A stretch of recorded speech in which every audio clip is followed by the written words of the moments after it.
Qu'est-ce que tu te fais peur?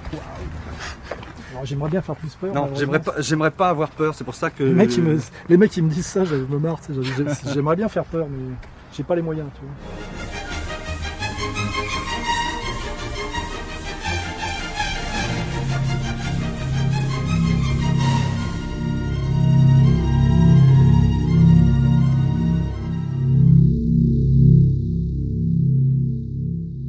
Qu'est-ce qu'on fait avec Dieudonné en ce moment? On agit un peu sur l'histoire de France des années 2000 en résistant à un pouvoir, en essayant de produire un discours critique, un discours de vérité.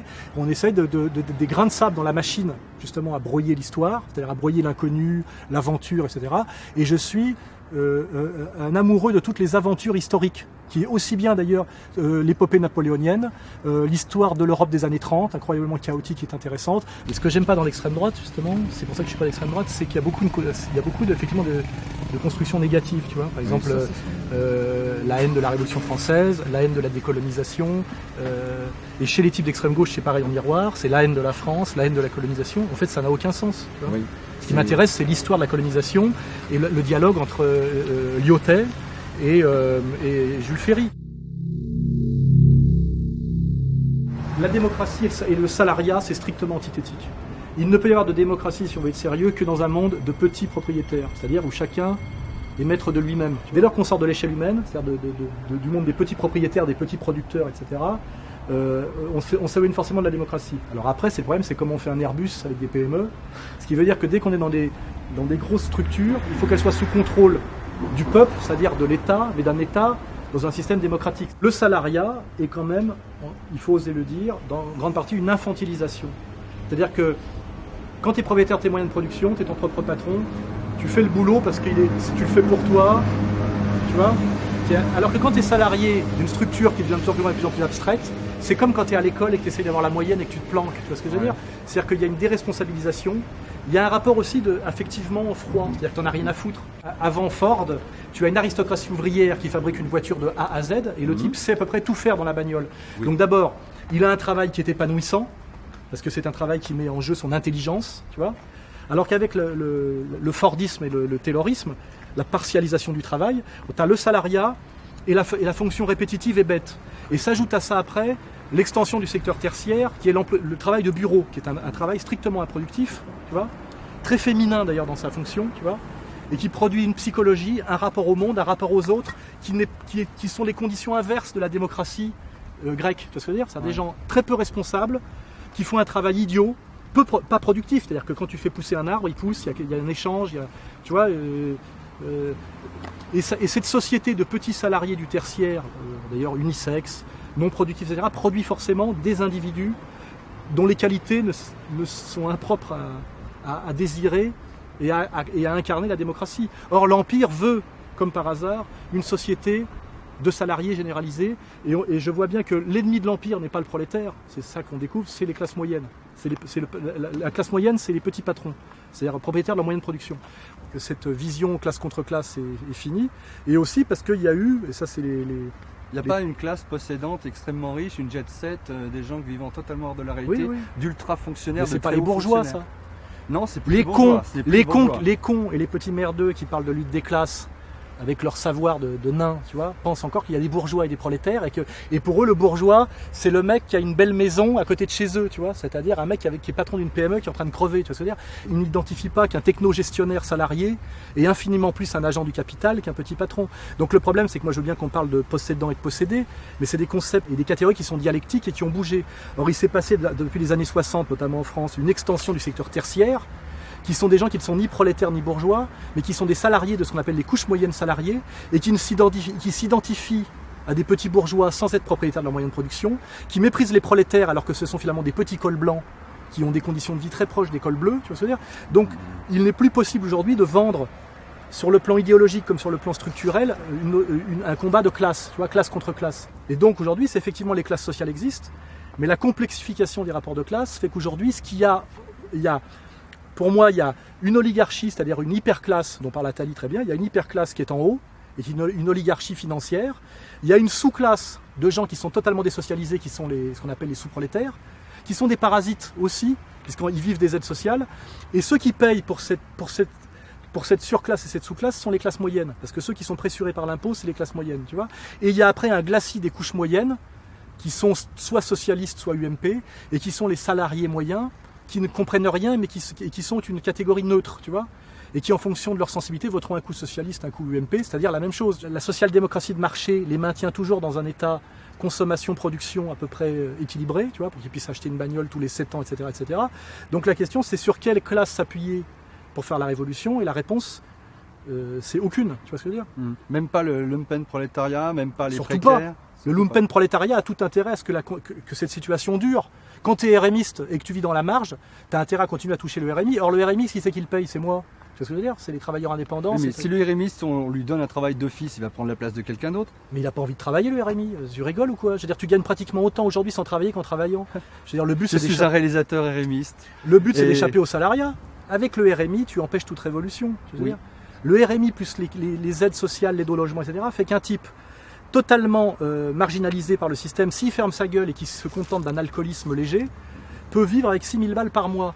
Il y a ce que j'appelle, qui est très agressif quelque part, mais c'est une réalité, il y a ce qu'on appelle la connivence des parasites sur le dos des travailleurs. Et les travailleurs, c'est les classes moyennes et les salariés qui produisent. Je pense que ceux d'en haut, les banquiers, les traders, tout ça, c'est quand même des super parasites. Tu me laisses pas finir mon raisonnement. Vas-y. Il faut que tu apprennes à écouter le mec à qui tu poses la question pour qu'il ait le temps de t'y répondre. Je te dis qu'il y a une connivence des parasites, c'est qu'aujourd'hui, l'hyperclasse a passé un accord secret avec la sous-classe en disant si vous nous laissez persécuter les classes moyennes, on fera en sorte que les classes moyennes continuent à vous donner à bouffer. La sous-classe n'a pas besoin de le comprendre, elle le vit. La sous-classe n'a aucun intérêt à bouger. D'abord, elle est atomisée. Il n'y a pas en France de syndicat de chômeurs. Il n'y a pas de parti des chômeurs. Or, ça pourrait être le plus grand parti révolutionnaire de France, tu vois. Or, il y a une sociologie du chômeur et du désocialisé. Il y a tu vas à Bayonne devant la gare, il y a plein de clodos, de RMistes avec des clébards qui sont des alcoolos. Ces mecs-là, tu peux les manipuler comme tu veux dans tous les mouvements. Tu leur donnes 10 €, ils vont passer à table à des mecs, ils vont briser une grève, ils font n'importe quoi. Ils n'ont aucune conscience politique. On sait très bien que le sous-prolétariat n'a jamais eu aucune conscience politique. C'est théorisé par Karl Marx, tu vois. Et ça a toujours été utilisé par le patronat et même par les régimes fascistes. Qu'est-ce qu'a fait Hitler ? Il allait voir les ruinés de la guerre de 14 et les chômeurs et il les a enrôlés. Il leur a donné un uniforme, une dignité, à bouffer et des camions et des manches de pioche. Tu vois, à la limite, demain, un leader fasciste peut aller effectivement faire le tour des RMistes et des sans-papiers, et s'il a les couilles, etc., il peut les enrôler et en faire les SA de demain. Tu vois, c'est ta classe révolutionnaire, ça sera des SA, tu vois. Ça sera justice d'un point de vue d'une certaine manière. Ça sera l'ironie de l'histoire.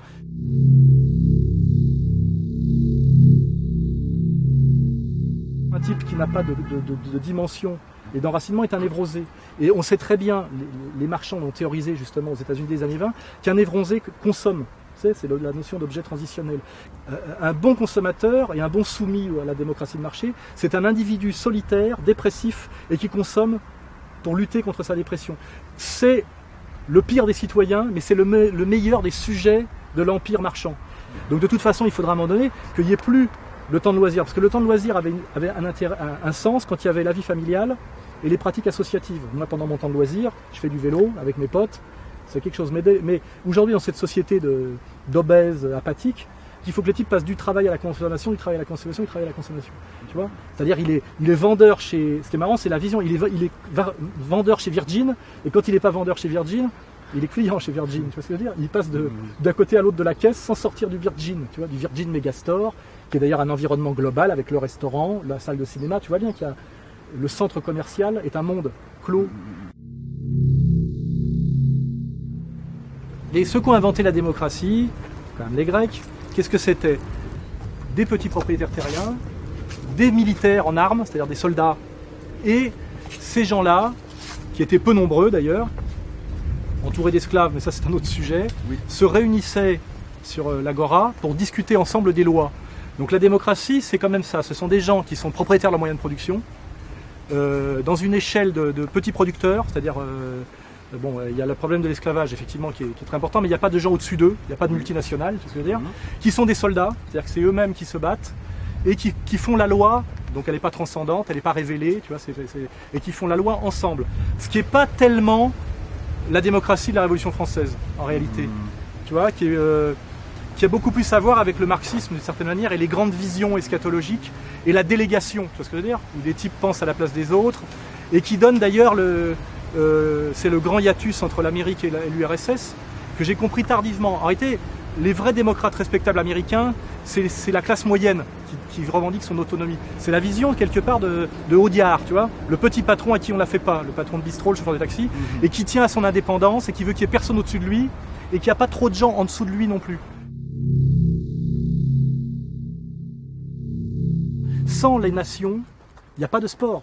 Les Jeux Olympiques, les championnats du monde, c'est des gens qui courent pour le maillot national et les gens n'applaudissent que les mecs de leur nation et ils veulent qu'ils gagnent. C'est entièrement fasciste si tu réfléchis bien. Et tu n'as jamais un journaliste pour le critiquer, tu vois.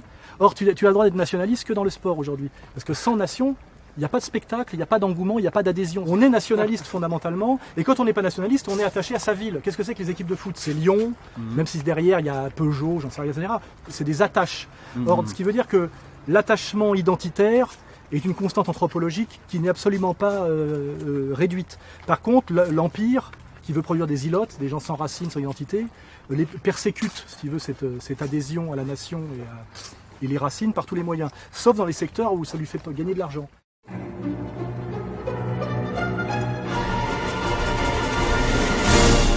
N'importe qui peut acheter ce qu'il veut n'importe où parce qu'il a le pouvoir d'achat. Tu arrives ici, tu rachètes la ville. Parce qu'effectivement, comme tu fais de l'argent à la bourse de New York, ici, tu peux acheter en 5 minutes la ville de Hurt. Mais moi, ce que je revendique, c'est que les Basques peuvent virer le mec qui arrive de New York avec son pognon un coup de pied dans le cul. Et même le noyer dans la Dour. Mais moi, je serais considéré comme fasciste. Et on te dira qu'au nom de la liberté du marché, de la démocratie du marché, ce New-Yorkais qui a fait fortune en ruinant tout le monde à la bourse a le droit de racheter le Pays Basque en 1 heure.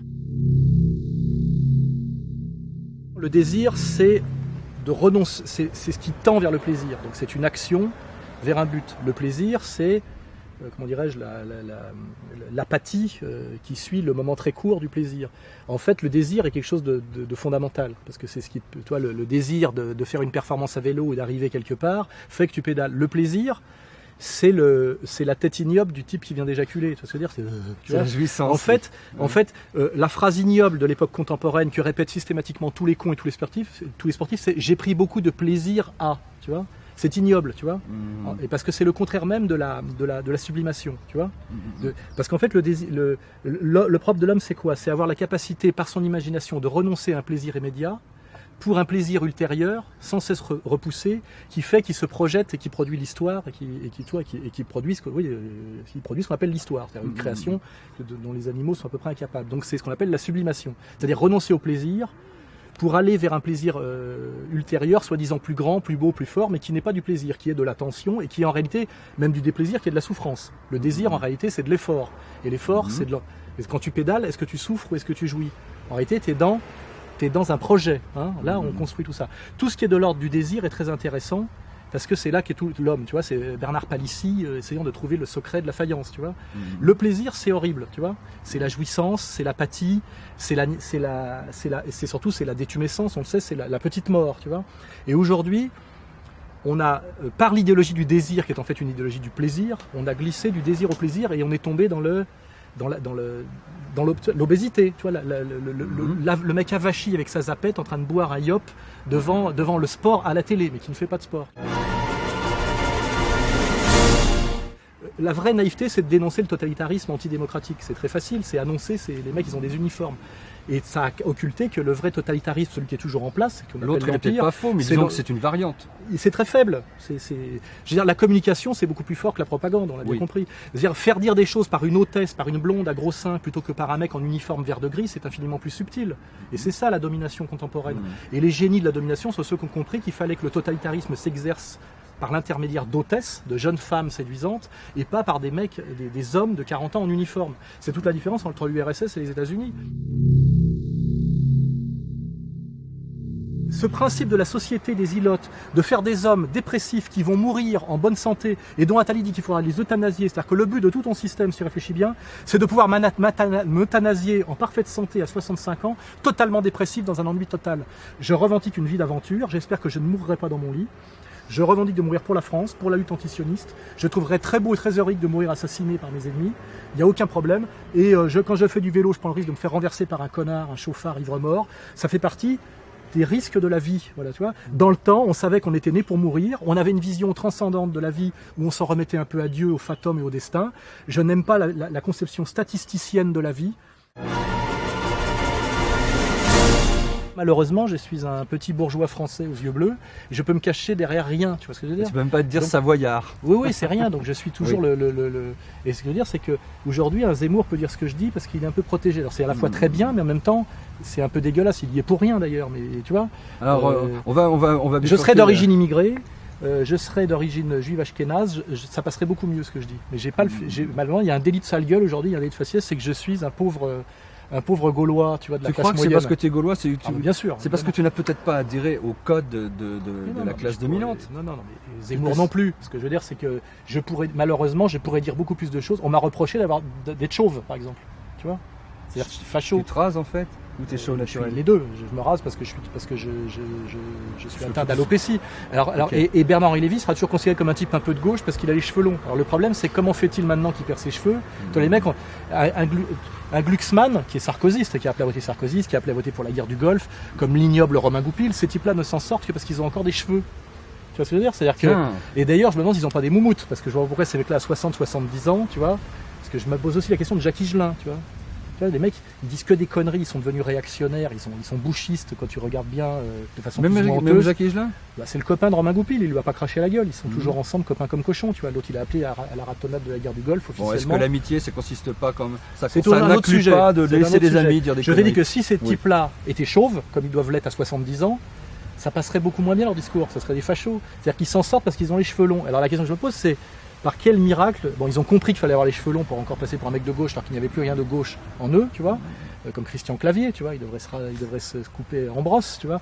Mais alors la question que je me pose, je me demande s'ils n'ont pas des perruques, parce que c'est pas facile d'avoir les cheveux longs à 70 Les ans. perruques, c'est comme Louis XIV, on a la cour. avec Pourquoi les- ces types-là auraient encore des cheveux à 70 ans? Personne n'a de cheveux à 70 ans. Je veux dire, crois oui, c'est comme les rockstars. Ça dépend. Ça Une dépend. rockstar, c'est un type qui a des cheveux. Ouais. Bon, sauf Peter Gabriel qui a accepté Ouais. d'être chauve. Ou Je pense Tom que- Novembre. Je pense que les 3/4 de ces types ont des perruques. Et ça, c'est intéressant de voir que les types, pour pouvoir encore exister dans une catégorie progressiste, sont obligés simplement de mettre une moumoute et que le soir, quand ils l'enlèvent, tu vois, ils enlèvent leur moumoute et leur dentier, ça devient des vieux cons de réactionnaires. Ah, ben.